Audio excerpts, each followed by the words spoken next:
Bonjour à tous et bienvenue sur boursicoté.com pour cette nouvelle analyse technique du CAC 40 en clôture avec une séance qui vient confirmer l'impression je dirais de rebond que l'on avait ce matin, puisque après cette fameuse séance de vendredi où on a ouvert ici sur un gap baissier conséquent que l'on est revenu combler, on est repassé au-delà de la zone des 8092 points.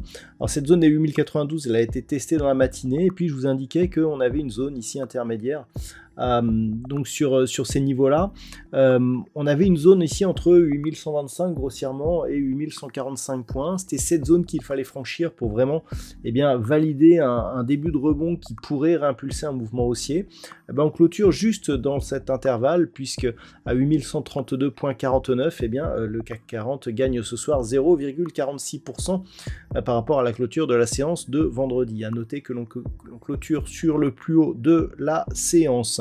Au niveau des indicateurs techniques, alors on a une dynamique qui reste assez négative du côté des histogrammes du MACD, qui reste neutre aussi du côté du RSI, et très peu de volume aujourd'hui. Alors Wall Street était fermé, idem pour la bourse de Londres, donc ce qui explique le très faible volume que nous avons, encore moins que lundi dernier, et donc on ne pourra pas malheureusement s'appuyer sur cette séance pour définir une conviction de rebond donc à venir. Donc il va falloir observer ce qui va se passer demain. Alors au niveau des valeurs, on a tout de même un marché qui est plutôt bien orienté, puisque au niveau des plus fortes hausses, on a Téléperformance qui gagne un peu plus de 2%, Veolia Environnement juste en dessous, à 99%, Edenred, Stellantis et Vinci sont parmi les plus fortes hausses. Au niveau des plus fortes baisses, alors Société Générale perd 1,15%, suivi par ST Microelectronics, moins 0,69%, derrière le grand SA, Unibail Rodamco Westfield ou Schneider Electric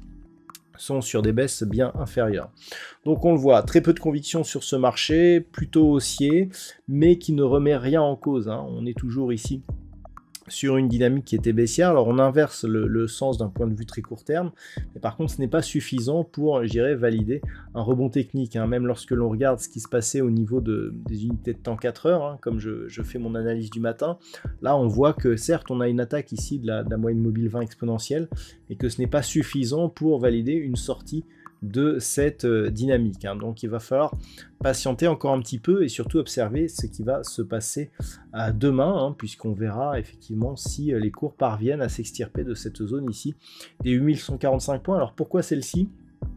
On pourrait même commencer à avoir une cassure ici, si vous voyez, sur cette zone 8137 points, simplement parce que cette zone qui était support ici a été résistance sur la séance de jeudi dernier, et donc c'est vraiment sur cette zone que l'on pourra commencer à avoir de vrais signaux, mais on pourra dire qu'à 8145 points, on sera encore dans l'épaisseur du trait. Donc, si la hausse, elle est continue demain, on pourra effectivement observer et voir ce qui va se passer. Si je regarde les futurs, on est presque en train de tester la zone des 8145 points, donc c'est assez intéressant. Si on franchit cette zone sur gap, le signal sera là aussi conséquent. On pourra avoir un signal de force, cette zone qui avait été résistance ici, puis qui s'était transformée en support avant d'être franchie. Si elle est refranchie à la hausse, le signal sera important et pourra effectivement nous laisser entrevoir une reprise d'un mouvement haussier, mais qui ne sera valide que sur retour ici au-dessus de la zone des 8215 points. On prendrait une option positive en franchissant cette zone des 8145 points, mais à moins qu'on ait beaucoup de volume et par exemple un gap non comblé, effectivement si on rajoute des signaux de force, on pourrait effectivement avoir un signal un peu plus probant.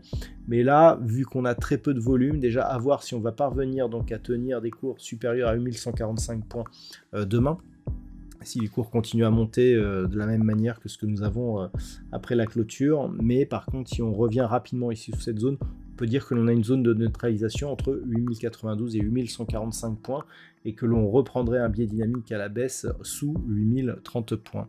Voilà donc ce que l'on peut dire sur cette configuration technique pour aujourd'hui. en termes de statistiques? Eh bien, nous avons une configuration qui nous donne un nombre d'occurrences assez faible, mais qui reste exploitable. Et voilà, je vous le disais la semaine dernière que l'on avait une probabilité de rebond pour cette semaine. Eh bien, ça se confirme, puisqu'après la hausse du jour, eh bien, on a une petite conviction haussière qui se développe pour tout le reste de la semaine. Donc ça semble être assez positif pour la suite.